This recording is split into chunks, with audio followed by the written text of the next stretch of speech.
Hola, muy buenas tardes. Mi nombre es María Antonia Tello y junto a la Escuela de Desarrollo de Talento de la Facultad de Economía y Negocios de la Universidad de Chile, les damos la bienvenida al cuarto encuentro con escritores, instancia ya tradicional organizada por la escuela para dialogar en torno a la literatura y su rol en la sociedad. En versiones anteriores hemos contado con la participación de reconocidos escritores nacionales como Maigo Suárez, Jorge Baradit, María José Ferrada, Emilia Pereira y Mónica Drugui. En esta ocasión nos acompaña el destacado periodista y escritor Víctor Ortega. Don Víctor Hugo Ortega Contreras es profesor universitario, periodista y escritor. Nace en nuestro país en el año 1982, en la comuna de Peñaflor. Es titulado de periodismo en la Universidad Santo Tomás, obtuvo un diplomado en estudios de cine en la Universidad Católica y un posgrado de artes en la Universidad de Chile. En su destacada carrera tiene tanto libro de cuentos como poesía. De los libros tenemos los títulos en 2012, Alpacino estuvo en Mayoco, con 12 relatos. En 2013, Elogio del Maracanazo, con 9 cuentos. En 2015, Relatos Guachos, con 15 historias. Y en 2016, Las canciones que mi madre me enseñó, con 48 narraciones. Por el lado de los poemas, tenemos en 2017, El ejemplar latino del sur, y en 2019, Amantes de cartón.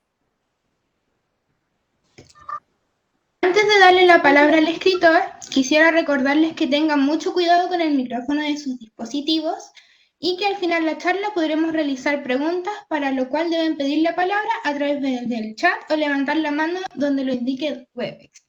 Adelante, señor Víctor.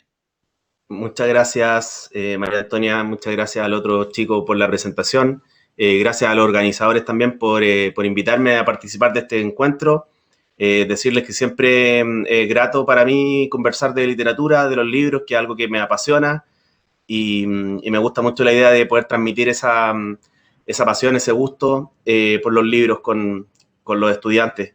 Lo primero que les quiero decir es que estoy en mi casa, estoy en Mayoco. Mayoco es una zona, un pueblo que pertenece a la comuna de Peñaflor. Y lo cuento porque en una pauta que nosotros elaboramos acá con el profesor Mario Guajardo, apuntábamos que comenzaba esta presentación hablando de mi relación con la literatura y mi relación con los libros. Entonces les cuento que soy de Mayoco porque creo que mi relación con los libros y la literatura está totalmente afiatada a ese hecho, al hecho de que yo haya vivido durante gran parte de mi vida en una zona que no es una comuna, que no es una gran zona desde el punto de vista jurídico, digamos, ni demográfico, porque es un pueblo chiquito, es un pueblo de paso, y eso hacía que yo estaba viviendo normalmente una vida en flujo entre Santiago y entre esta zona. Por lo tanto, desde chico conocí la ciudad estando de paso, haciendo la hora, esperando siempre que me pasaran a buscar cuando era niño, esperando a alguien cuando era adolescente, y en ese flujo, en esa espera, los libros siempre fueron un aliado para mí. Los libros de todo tipo, ahí no quiero hacer una diferenciación en los libros que uno lee cuando es niño, ni tampoco con las revistas, pero para quien sienta curiosidad por aquello, eran revistas principalmente que tenían que ver con cine, una revista que se llamaba Cinegrama, que ya no existe. Ahí los colegas más grandes la recordarán, que era una época de revistas de papel. Entonces, esa época de esperas para volver a casa era una época de lectura y de una lectura rápida, fragmentaria. Y toda esa cultura de las revistas y de los libros empezó a aparecer en mí como lector, y que obviamente con el paso del tiempo y con los debates, con las tertulias que uno comenzaba a hacer con la gente de su generación, los datos, ¿no es cierto? Empezó esta relación que cada vez se fue haciendo más estrecha y que está muy vinculada, insisto, con la idea de caminar por la ciudad, buscando librerías, explorando el centro de Santiago, que cada vez hay menos librerías de esas que en Argentina le llaman las librerías de viejo, ¿no es cierto? Que principalmente están en Santiago, en la calle San Diego, en donde un estudiante escolar de aquellos años se podía comprar un libro por poca plata, ¿no es cierto? Siempre los libros y su valor ha sido un tema en Chile. Esa relación con los libros la mantengo hasta ahora. Soy un coleccionista de libros. Siento que un libro es una experiencia que va mucho más allá de la lectura. Como buen periodista siempre me interesó no solamente el contenido de las publicaciones, sino que también lo que estaba fuera de las publicaciones, cómo habían llegado a crearse, qué consecuencias habían tenido. Y se da un traspaso natural al hecho de que alguien interesado en la lectura le interesen las historias y ya en un momento no solamente leerlas ni escucharlas, sino que también contarlas.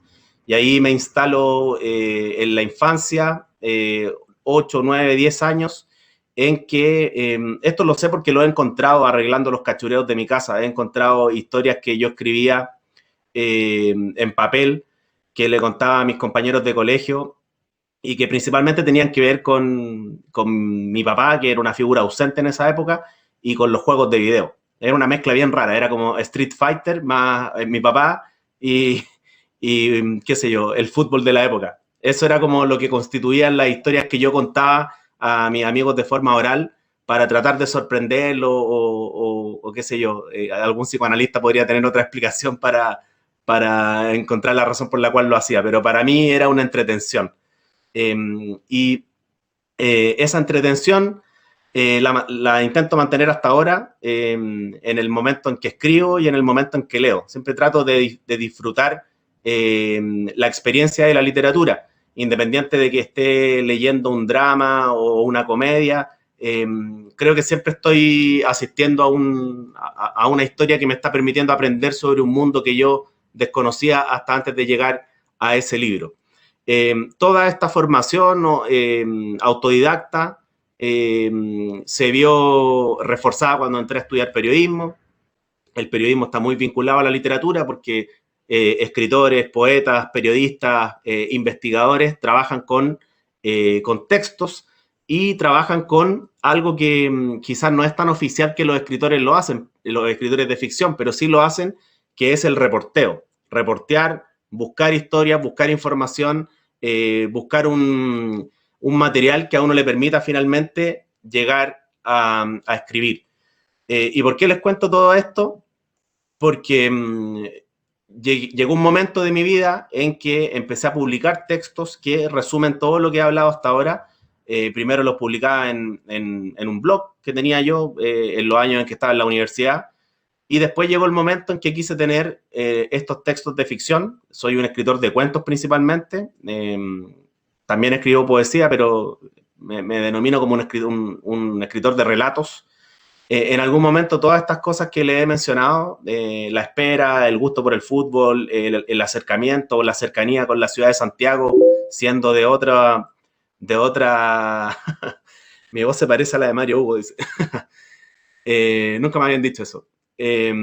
Todo eso se vio condensado en que escribí un libro que se llamó Elogio del Maracanazo, que es un libro que está relacionado con fútbol, más no es de fútbol, en que el relato principal se trata de un chileno que viaja a Uruguay a conocer a un hombre que hizo el gol más importante de la historia del fútbol, que es el gol con el que Uruguay le ganó un mundial a Brasil en 1950. Está basado en una historia real que yo hice ese viaje y ese es el libro que me ha dado más alegría desde el punto de vista literario porque ha tenido varias ediciones. Este año se publicó en Uruguay, antes se había publicado en México, el próximo año se va a publicar en Brasil y se está traduciendo al italiano también. Elogio del Maracanazo, del cual entiendo que ustedes leyeron algunos cuentos, La estatua más linda, si no me equivoco, y La lealtad de los árboles. Entonces, creo que todas esas cosas que les estoy narrando, obviamente en el momento en que yo lo hacía no lo tenía tan claro reflexivamente. Es un ejercicio que yo he tenido que hacer con el tiempo. Y, por ejemplo, ahora que sé que estoy dando esta charla, así como otras charlas u otras conversaciones con gente de distintas partes, nos obligan, en el buen sentido, a los escritores a pensar cómo hemos llegado a ser lo que hemos sido desde el punto de vista literario o de las construcciones literarias que uno ha hecho. Y yo mismo me sorprendo de eso.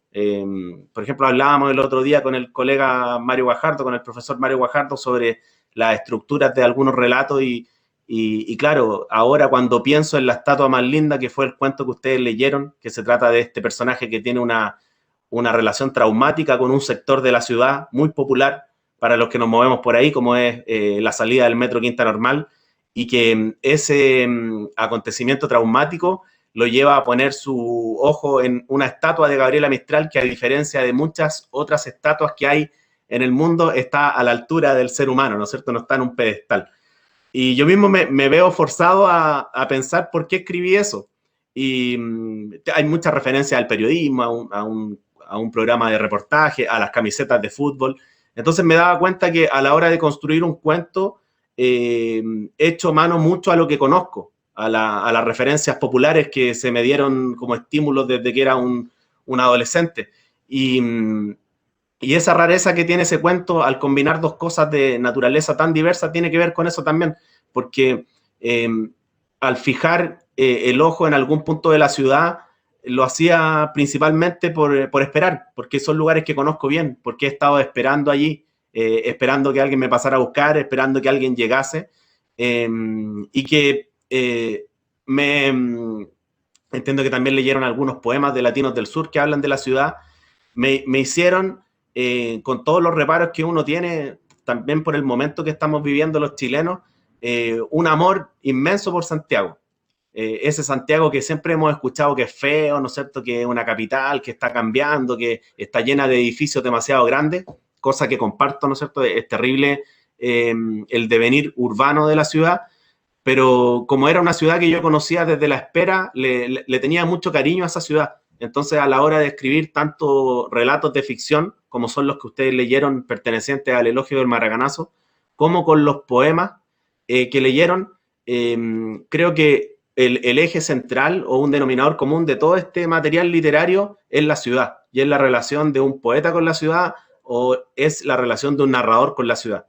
Y como les decía, me he dado cuenta ahora, ¿no es cierto? Ese libro fue escrito en el año 2013, es decir, hace 7 años. Y de hecho, esa ciudad que se describe en esos textos es una ciudad muy diferente a como está ahora, porque como todas las capitales de América Latina van cambiando mucho. Y yo creo que me doy cuenta también porque lo que estoy escribiendo en la actualidad también tiene mucha relación con esta ciudad cambiante y que el personaje o los personajes de mi historia o de mis poemas sufren con los cambios de la ciudad. Pareciera que ellos quieren que la ciudad esté siempre así, ¿no es cierto? Como una ciudad armoniosa, una ciudad que no cambie y una ciudad que pueda ser un buen paraguas para todas las penas, la alegría o los desvaríos que tienen que vivir las personas en la realidad, en la ficción y en la poesía. Eso era lo primero que quería como instalar, como ese contexto biográfico sumado a la condición de espera por ser de esta localidad que está a, qué sé yo, 35 kilómetros de Santiago, y desde ahí empezar a elaborar este rompecabezas, ¿no es cierto?, de qué es lo que uno busca cuando está construyendo libros, porque yo he escrito varios libros y tengo una pulsión súper impaciente por escribir, cosa que al principio me jugó en contra, porque los libros, cuando uno se apura, cuando uno es muy ansioso, esa ansiedad queda de manifiesto en los libros. Entonces siento que el hecho de que mis libros se estén republicando ahora, años después, me está ayudando mucho también a yo conectarme con los libros en procesos que por esta ansiedad o esta impaciencia que les digo no tenía en el momento en que fueron publicados las primeras veces. Y obviamente me está dando pie, me está dando herramientas para poder crear de manera más tranquila, más calma, los siguientes libros que estoy escribiendo en este momento, que estoy trabajando en un libro de cuentos y en un poemario chiquito que espero publicar pronto, pese a las dificultades que están ocurriendo actualmente con la situación del coronavirus, ¿no es cierto? Me gusta mucho la sensación del libro publicado, el libro en formato físico, me gustan mucho los libros como objeto.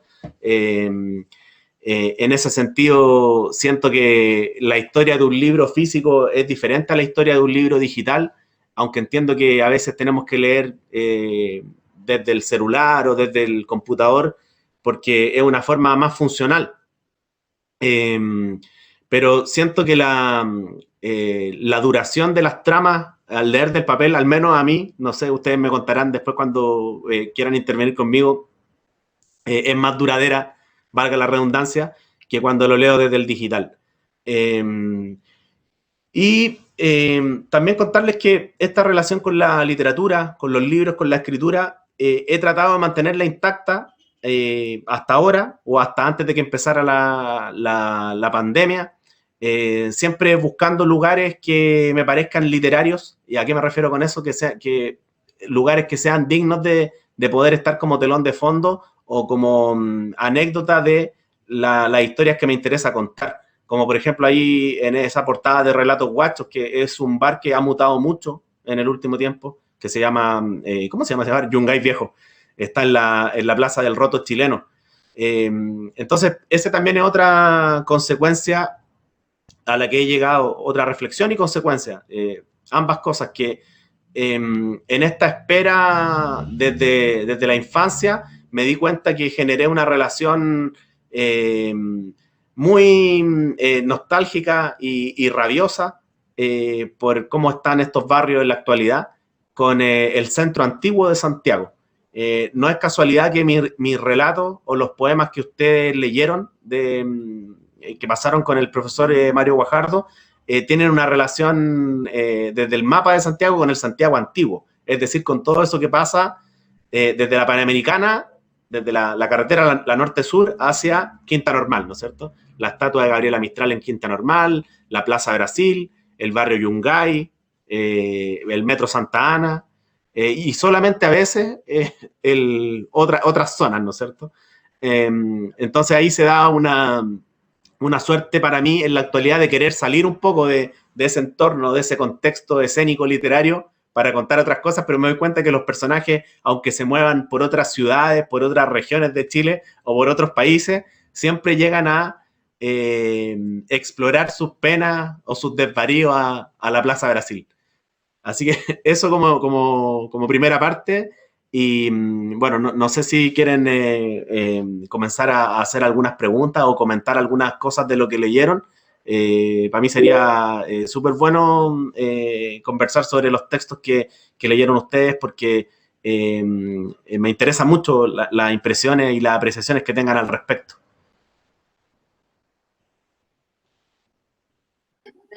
Víctor, ya hay alguien que quiere, que en el chat ya está pidiendo la palabra. Perfecto, ya. Connie Barrera. Hola, bueno, no es con respecto a sus libros, pero lo que pasa es que hace unos días estuve en un taller de cine y hablamos sobre las cosas que nosotros hemos escrito antes o los registros. Y alguien comentaba que era súper necesario como guardar todo porque nunca sabemos cómo vamos a pensar entre años más. Entonces quería preguntarle cómo fue el ejercicio que usted hizo como de revisar sus cosas antiguas y leer cosas que tenía de antes. ¿O qué piensa de eso, de guardar las cosas? Hola, Constanza, ¿qué tal? Sí, creo que es importante guardar las cosas. Ahora, ¿cómo guardarlas, no? A veces las podemos guardar en texto escrito o en las notas del celular o en un papel, porque la memoria es un poco traicionera y a veces uno se olvida de cuestiones. ¿Sabes? Relacionado con eso, ya que mencionaste el cine, me pasó algo que quizás te pueda dar pistas también de lo que me pasa con esa pregunta, que hace poco tiempo vi una película chilena que es una coproducción chileno-española que se llama A un metro de ti, en donde justamente aparecen estos lugares que yo les estoy contando en esta conversación, el barrio Brasil, la Plaza Brasil. A un metro de ti se llama, es una película del año 2008. Y me dio, más allá de la trama de la película, miren esas cosas locas que tienen tanto el cine como la literatura, que más allá de la trama que me gustó, la película se centra la mayor parte del tiempo en un café que estaba en una esquina que yo conozco muy bien, que es la esquina de Brasil con Huérfanos, donde había un cafetín ahí con un piano, y ese lugar ya no existe, ya no es un café. Entonces había una sensación de de pérdida súper grande, y me imagino que le podría pasar a cualquier persona que iba a ese café con el afán de echar raíces ahí, ir a leer, por ejemplo, y ver en una película que es algo duradero, ¿no? Algo que ya no está, que es un café que ya no está en la actualidad. Entonces me acuerdo que compartí esa foto en mis redes sociales y mucha gente me dijo, oye, yo fui ahí, ahí conocí a tal persona, y ese lugar ya no existe, o sea, y eso pasa con Santiago de una manera mucho más frenética que con otras ciudades. Yo lo sé porque lo comento con mis amigos mexicanos, mis amigos uruguayos, argentinos, en que hay lugares que son sagrados, que uno sabe, qué sé yo, en Buenos Aires, por ejemplo, que hay lugares que no van a morir, porque representan algo más que solamente una marca, ¿no es cierto? Entonces creo que ese es un problema de la chilenidad, ¿no es cierto? De que todo sea tan efímero y que tiene que ver, obviamente, con lo que está pasando y con lo que explotó el año pasado. Pero eso, Constanza, yo creo que es súper importante guardar, claro, los lugares, las memorias, las frases, como las personas, pues, como nuestros seres queridos que han partido y que a veces nosotros necesitamos hacer un ejercicio en que se guarden las memorias que vivimos junto a ellos. Yo lo hice en algún momento con un libro que se llama Las canciones que mi madre me enseñó, que fue un libro que le dediqué a mi mamá, que lo escribí un año después de que ella murió, y el origen de ese libro fue justamente el hecho de que yo me estaba olvidando de la voz de mi mamá. Y es verdad, pues, alguien me lo hizo notar, que cuando alguien se muere, un familiar o un amigo se muere, nunca nos olvidamos de las caras, pero sí nos olvidamos de las voces. Les invito a que piensen un poco en eso, es súper real. Y curiosamente yo encontré en un libro, es decir, en un soporte que no habla, entre comillas, porque sí habla, ¿no es cierto? Una forma de mantener la voz de mi mamá de una forma literaria. Qué bonito, muchas gracias por la respuesta. Y sí, también pienso que es súper necesario como recordar tantas cosas. Siento que a veces la gente critica por esta razón, pero para mí es algo súper lindo, lo recuerdo. Gracias, Constanza.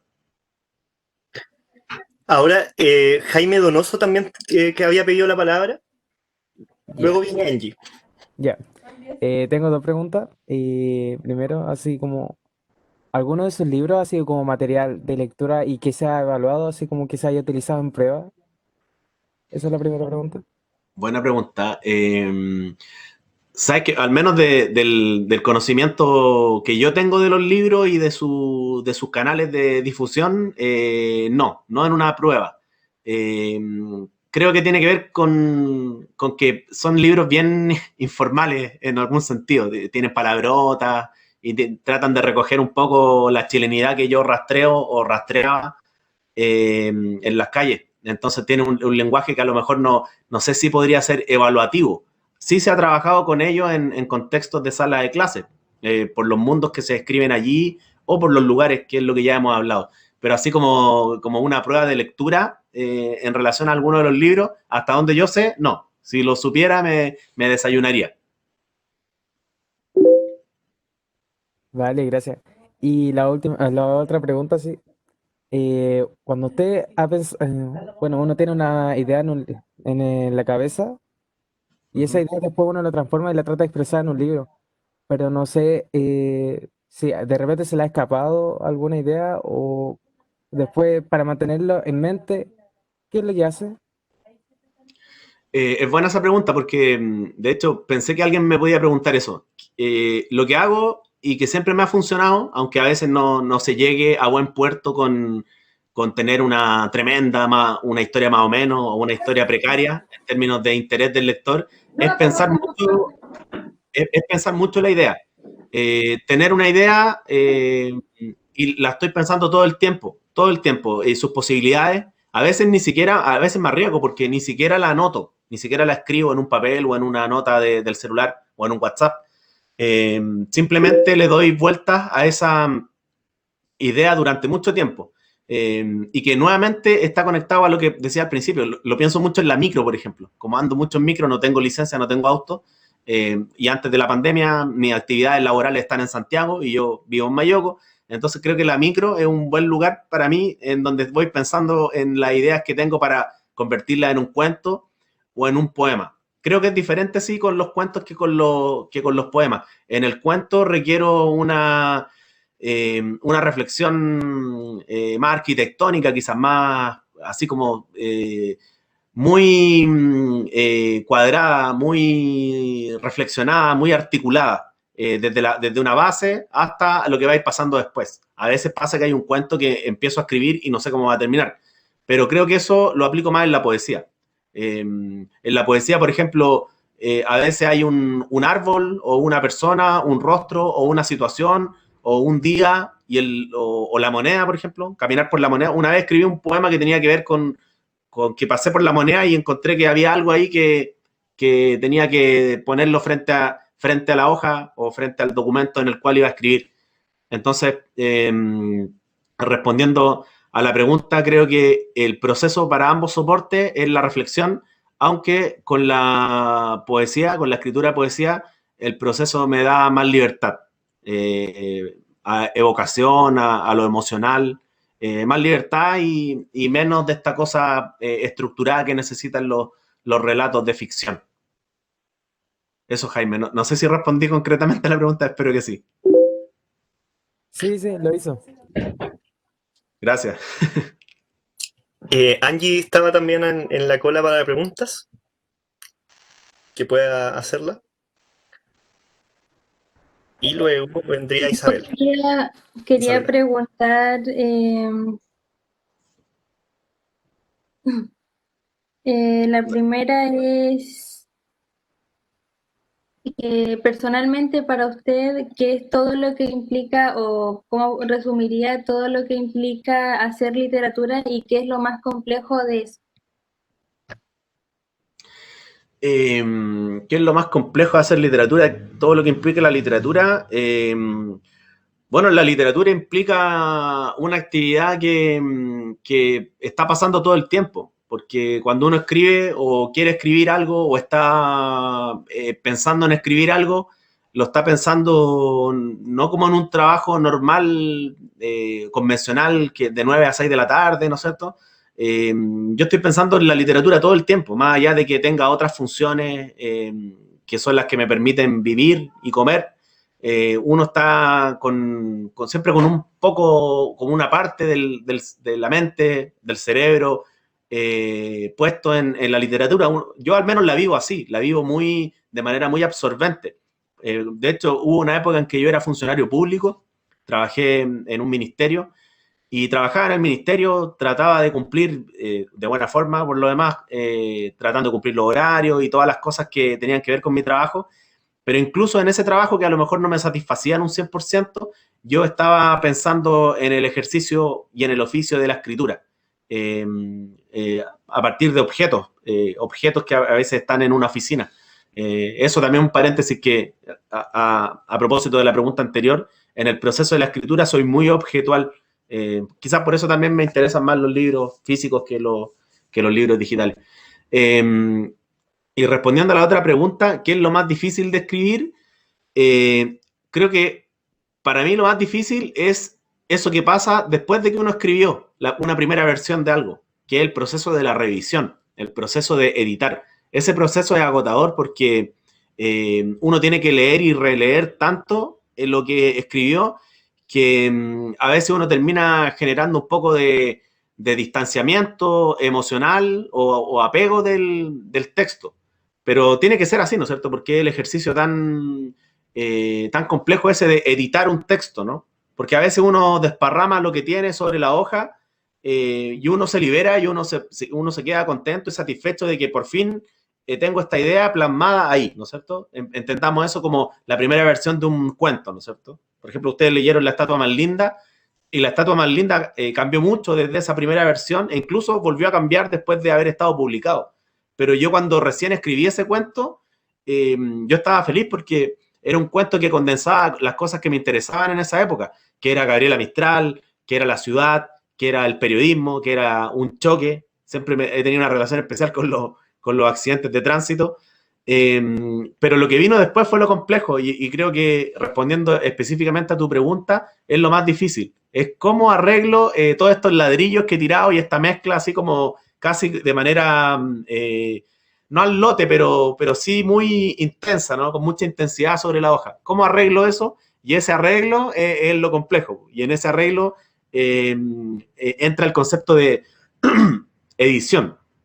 La revisión, edición del texto, que a su vez te obliga a repensar el texto. Y repensar para darle una forma y para pensar también, o para ponerse en el lugar del otro o de la otra, que son los lectores, ¿no es cierto? Porque si uno se queda solamente en lo que uno quiere transmitir, no tiene sentido la literatura. Porque la literatura está pensada para un otro con el cual nosotros compartimos, los escritores de oficio, una forma de ver el mundo, o queremos simplemente compartir la forma en que vemos la ciudad, la vida, la sociedad, más allá de que no estemos hablando todo el tiempo de nuestra sociedad, ¿no es cierto? Incluso en un relato que a lo mejor de buenas a primeras puede parecer abstracto o un poco caótico en cómo están las ideas, ahí hay una búsqueda de un punto de vista frente a la vida. Eso, Angie, eso creo que es lo más difícil, el proceso post-escritural, el proceso de la edición, de la revisión de los textos.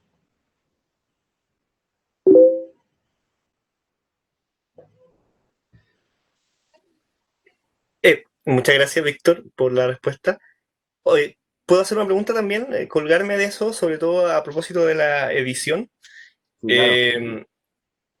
Bueno, yo entiendo que tú partiste autoeditando, y que de pronto este proceso, con el tiempo, empezó a tomar otros rumbos, y ahora estás en este camino en que te has editado en muchas editoriales, incluso extranjeras, y muchas en proceso.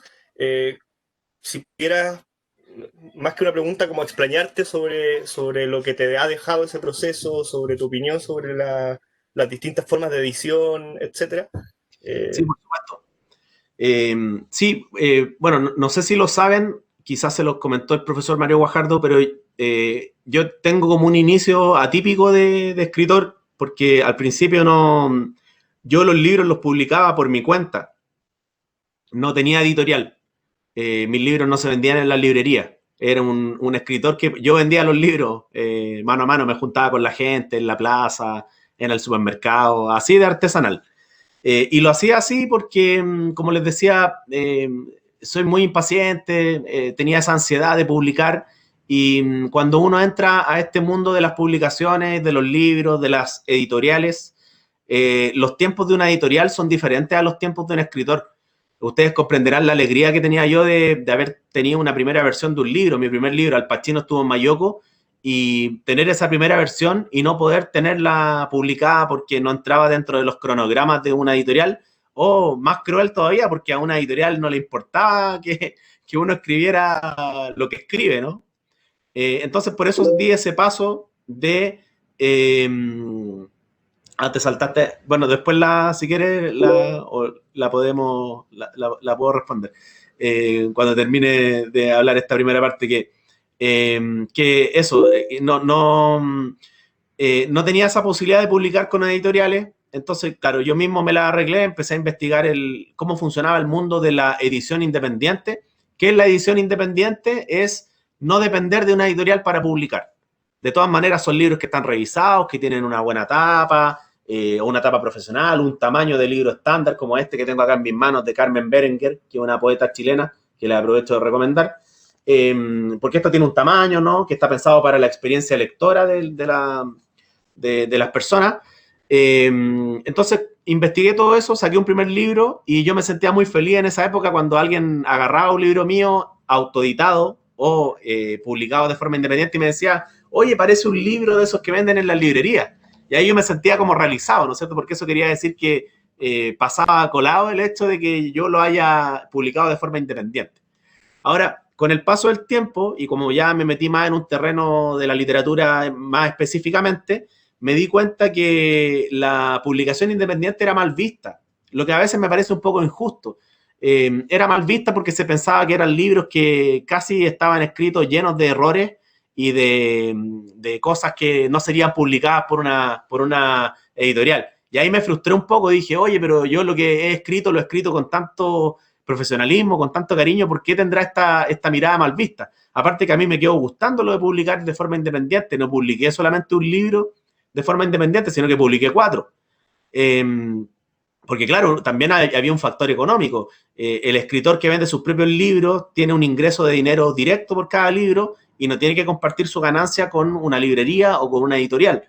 Y creo que ese proceso me llevó a valorar más el hecho de la publicación independiente. Me llevó a saber, a investigar la historia de los escritores chilenos que yo admiro mucho, como Estela Díaz Barín, la poeta, como José Donoso, como Nicanor Parra, como Enrique Lin, poeta Enrique Lin, falleció hace mucho tiempo, que todos partieron editando sus libros y vendiéndolos mano a mano. De hecho, me sorprendí mucho cuando supe que José Donoso, que es un escritor que tiene bastante prestigio en la literatura latinoamericana, sus primeros libros fueron autoeditados porque él decía, no me conocía a nadie, nadie me iba a publicar, entonces no me queda otra que venderlos entre amigos. Y a mí me pasaba exactamente lo mismo, esos primeros libros, Al Pacino estuvo en Mayoko, o la primera versión del Elogio del Maracanazo, eran libros que vendíamos casi en familia. Mis primos los llevaban a su oficina y decían, oye, aquí tengo un libro de un primo que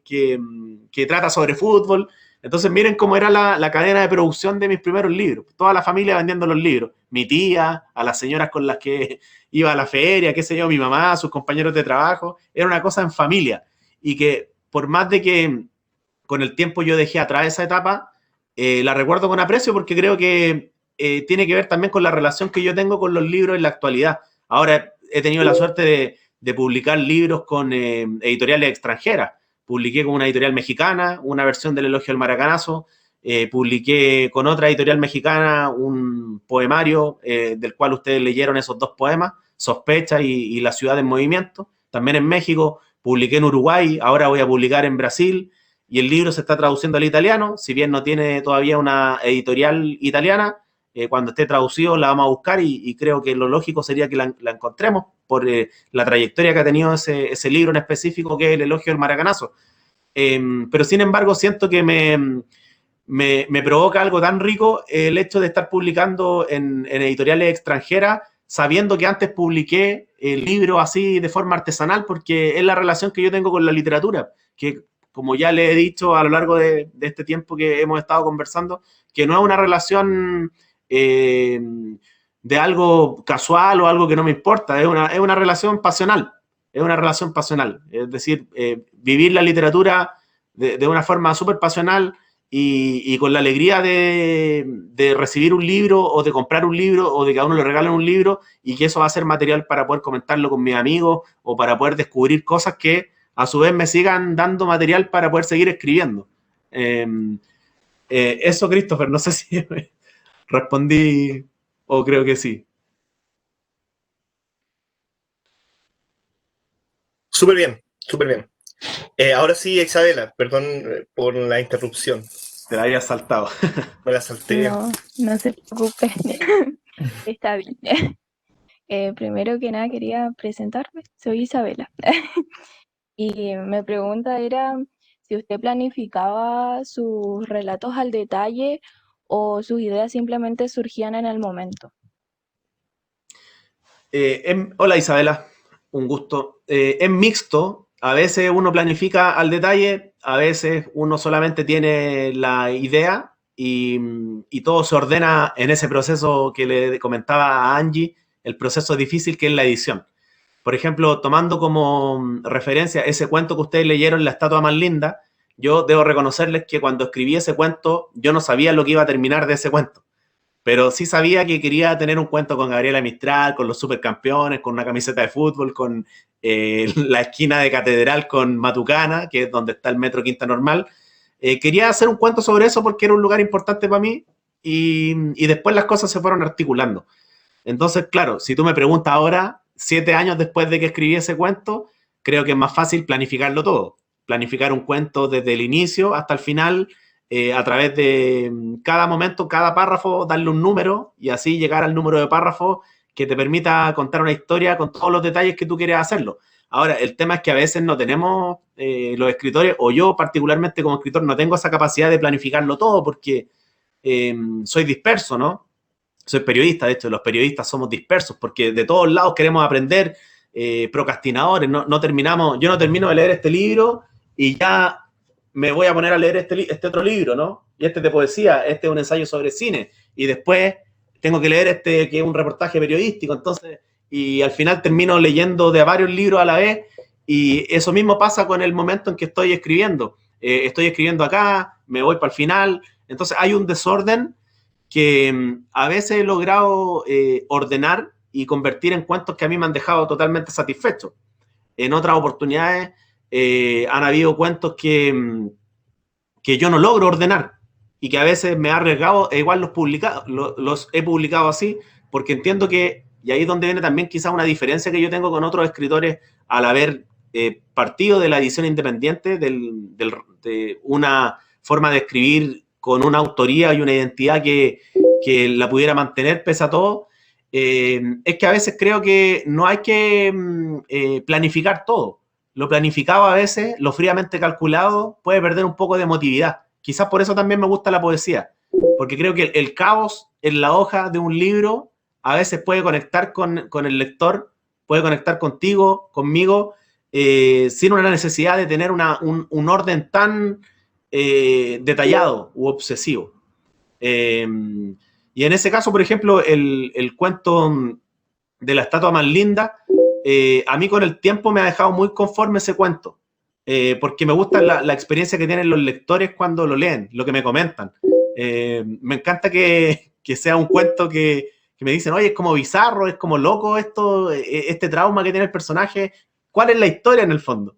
Y claro, son las preguntas que me hacía yo cuando lo estaba escribiendo, pero al mismo tiempo, creo que dentro de ese desvarío de historias hay una historia, que es la forma en como nosotros pensamos el día a día. Porque cuando nosotros vamos caminando por la calle vamos pensando en varias cosas, ¿no es cierto? Entonces a lo mejor la estatua más linda es la consumación de eso, de la fragmentación de la idea de un personaje que espera en Santiago de Chile en el año 2012 que lo pasen a buscar o que le lleven una camiseta de fútbol. Isabela, no sé si respondí. Sí, la respondió a la perfección. Gracias. un poco caótico, pero la respondí. No, pero está bien. Muchas gracias por esa pregunta.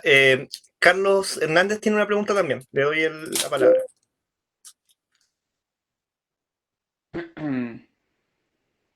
Hola, buenas. ¿Se Hola, escucha? hola. Bueno, primero que todo decir de que soy un admirador del trabajo de Víctor Hugo. Tengo la gran mayoría de sus libros. Y dado una de las cosas que estabas contando era en tus inicios como independiente, ¿no es cierto? El tema es que ¿no será también que al principio, o quizás hoy en día también, existe un poco eso de que no te gusta que se metan un poco en tu creación misma? Cuando uno tiene un editor es como que entre a pulir un poco lo que tú escribiste.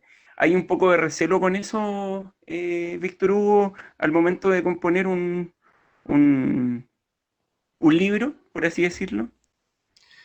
El primer libro, hola Carlos, de partida saludar.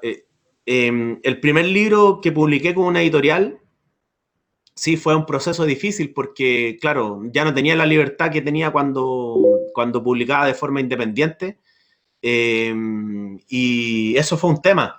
Pero fue una súper buena escuela ese primer libro, que fue El elogio del maracanazo, edición mexicana, en donde tuve que confiar en un editor, confiarle mi texto, confiar las decisiones que él me proponía para que el libro se potenciara, ¿no? Porque la figura del editor es la de alguien que moldea el libro y lo convierte en un mejor libro. Eso al menos es desde la conceptualización de un buen editor. Ahora, claro, esto es una experiencia, la experiencia de la literatura es una experiencia artística, y en el arte no hay juez, ¿no es cierto? O hay muchos jueces, está esa contradicción, porque algunas decisiones mías yo con el tiempo las he considerado erróneas, algunas decisiones de los editores he considerado que son muy acertadas, otras no tanto, pero creo que también es parte de la literatura y uno tiene que convivir con todas esas cosas que se podrían haber hecho mejor o que a uno le hubiera gustado que fueran de otra forma. De hecho, pasa comúnmente que los escritores, cuando pasa el tiempo y vuelven a sus primeros libros, les dan un poco de pudor. A mí me pasó poquito tiempo eso, porque al tiro le agarré el gusto a que si los primeros libros tenían problemas o tenían algunas cosas redundantes o algunas cosas excesivas desde el punto de vista del lenguaje, creo que con el paso del tiempo me sirvieron para aprender, porque escribir es un proceso de aprendizaje, así como yo decía que es lo que te pasa cuando tú te acercas a un libro nuevo, que está acudiendo a una experiencia nueva. También el mundo de la literatura, desde la producción literaria, es un aprendizaje constante. Y probablemente hay muchas decisiones que yo tomé hacia mis libros, en mis primeras experiencias editoriales, que en los últimos libros he tratado de resolverlas, ¿no? Aunque siempre pasa que uno, creo que tiene que ver con el nivel de detalle, de perfeccionismo. Siempre pasa que es más fino ya esta cuestión, es como que una coma, un punto, o oye, este personaje, este personaje que diga esto en vez de eso otro, ¿no? Entonces, eso, claro, son esferas diferentes, Carlos, cuando uno es independiente a cuando uno no es independiente. Creo que lo importante es poder sortear ambas dimensiones y llegar a un acuerdo creativo, digamos, en pos siempre del libro, de los textos. Así que eso, Carlos. Y aprovecho también de hacerle una mención a una colega también, Francisca Sandoval, que también leyó los cuentos y que también agradezco que se haya interesado en estos textos que trabajaron con los estudiantes. Carlitos Hernández. Un abrazo, Víctor. Muchas gracias por tu respuesta. Muchas gracias, Carlos, y muchas gracias por participar también. Creo que no hay más preguntas de momento. ¿No hay más preguntas? Le doy el pase a nuestra animadora. Agradecemos a Víctor Ortega por su disposición al diálogo. Agradecemos también las preguntas de los asistentes que permitieron enriquecer sin duda los planteamientos del autor. Los invitamos a leer los libros de Víctor y a ubicarlos en sus redes sociales. De parte de la Escuela de Desarrollo de Talentos y de la Facultad de Economía y Negocios de la Universidad de Chile, nos despedimos y esperamos encontrarnos el próximo año para conversar sobre literatura y sociedad. Muchas gracias. Muchas gracias a ti, muchas gracias a todos los organizadores de este evento. Para mí, como les decía, es súper grato poder compartir con ustedes, poder conversar con ustedes. Me gustó mucho las apreciaciones que hicieron de los textos que leyeron con el profesor Mario Guajardo.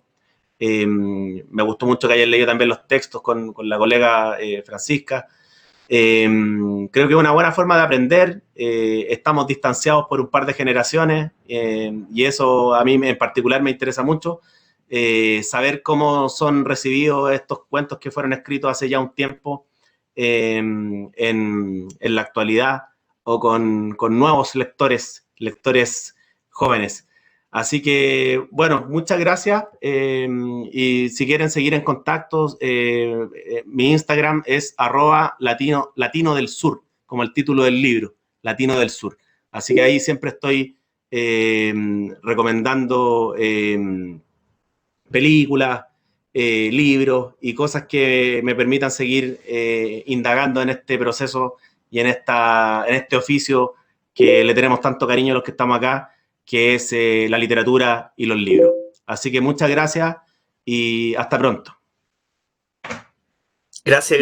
Lo último que quería decir es que esta conferencia fue grabada, así que la vamos a subir a YouTube para que también la puedas compartir en tus redes sociales y nosotros la vamos a compartir en las nuestras. Muchas gracias a todos los asistentes, a nuestros presentadores y por supuesto a ti, Víctor. Que tengan un bonito resto del día miércoles. Adiós. Buenísimo, muchas gracias.